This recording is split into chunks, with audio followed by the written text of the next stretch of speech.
Assalamualaikum warahmatullahi wabarakatuh ប្រិយមិត្តទូរទស្សនិកជនជាទីគោរពនិងជាទីមេត្រី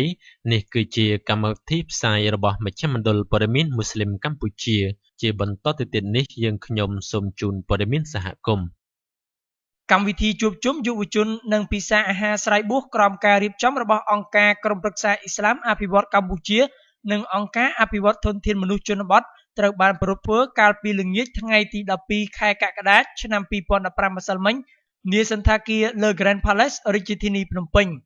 បន្ទាប់ពីការបង្ហាញនៅគោលបំណងនៃការប្រារព្ធកម្មវិធីរបស់លោកសម៉ាលីគីប្រធានផ្នែកទំនាក់ទំនងនៃអង្គការអភិវឌ្ឍធនធានមនុស្សជនបទលោកមូហាម៉ាត់ហ្វារីតហ៊ូសែនក្នុងនាមតំណាងឲ្យវិទ្យាស្ថាន Triple IT Islamic Thought ប្រចាំកម្ពុជា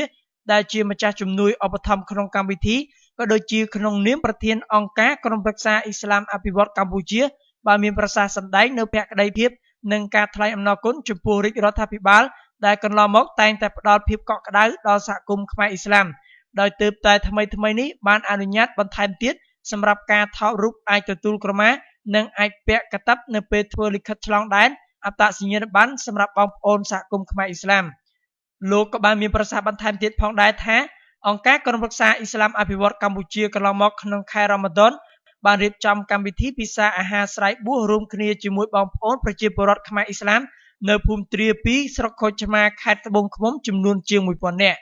ក្នុងកម្មវិធីផងដែរឯកឧត្តមឆៃវណ្ណាអនុរដ្ឋលេខាធិការក្រសួងសង្គមគិច្ចអតីតយុទ្ធជនយុវនីតិសម្បទានិងក៏ជាប្រធានសមាគមយុវជនអ៊ីស្លាមកម្ពុជាដែរនោះក្រៅពីការលើកឡើងនៃការថ្លែងអំណរគុណចំពោះយុវជនដែលបានចូលរួមនៅក្នុងកម្មវិធីឯកឧត្តមក៏បានមានប្រសាសន៍លើកឡើងពីការប្រារព្ធកម្មវិធីពិសាអាហារស្រ័យបួសសម្រាប់សហគមន៍អ៊ីស្លាមនៅជុំវិញពិភពលោកដែលមានការចូលរួមពីថ្នាក់ដឹកនាំកម្ពុជានៃប្រទេសដូចជានៅក្នុងប្រទេសសិង្ហបុរីថៃនិងនៅកម្ពុជាដែលមានអ្នកចូលរួមច្រើនជាងគេផងដែរនោះ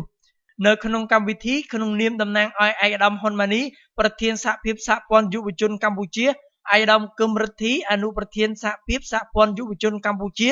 និងក៏ជាអភិបាលរងនៃគណៈអភិបាលខេត្តកណ្ដាលបានលើកឡើងអំពីការចូលរួមយ៉ាងសកម្មរបស់សហគមន៍ខ្មែរអ៊ីស្លាមលើការងារអភិវឌ្ឍប្រទេសជាតិក្នុងនាមជាមហាគ្រួសារខ្មែរតែមួយបើទោះបីជាប្រកាន់នៅជំនឿសាសនាខុសគ្នាក៏ដោយឯកឧត្តមគឹមរិទ្ធីក៏បានមានប្រសាសន៍បន្ថែមទៀតថាបច្ចុប្បន្ននេះការចូលរួមសាមគ្គីនៃសហគមន៍ខ្មែរអ៊ីស្លាមបានធ្វើឲ្យមានសមិទ្ធផលជាច្រើននៅក្នុងសហគមន៍ត្រូវបានកសាងឡើងជាបន្តបន្ទាប់ដូចជាព្រះវិហារសាលារៀនអណ្ដូងទឹកផ្លូវថ្នល់រីឯចំពោះការអប់រំវិញចំនួនសិស្សនិស្សិតខ្មែរអ៊ីស្លាមក៏មានចំនួនកើនឡើងច្រើនផងដែរគួររំលឹកដែរថាការប្រារព្ធកម្មវិធីជួបជុំយុវជននិងពិសាអាហារស្រ័យបួសនាល្ងាចម្សិលមិញនេះមានអ្នកចូលរួមពីយុវជនអ្នកកាន់សាសនាអ៊ីស្លាមនិងបងប្អូនមិនមែនកាន់សាសនាអ៊ីស្លាមទាំងអស់ប្រមាណជិត300នាក់ប្រិមិត្តទូរទស្សនិកជនជាទីគោរពនិងជាទីមេត្រីព័ត៌មានសហគមន៍របស់មជ្ឈមណ្ឌលព័ត៌មានមូស្លីមកម្ពុជា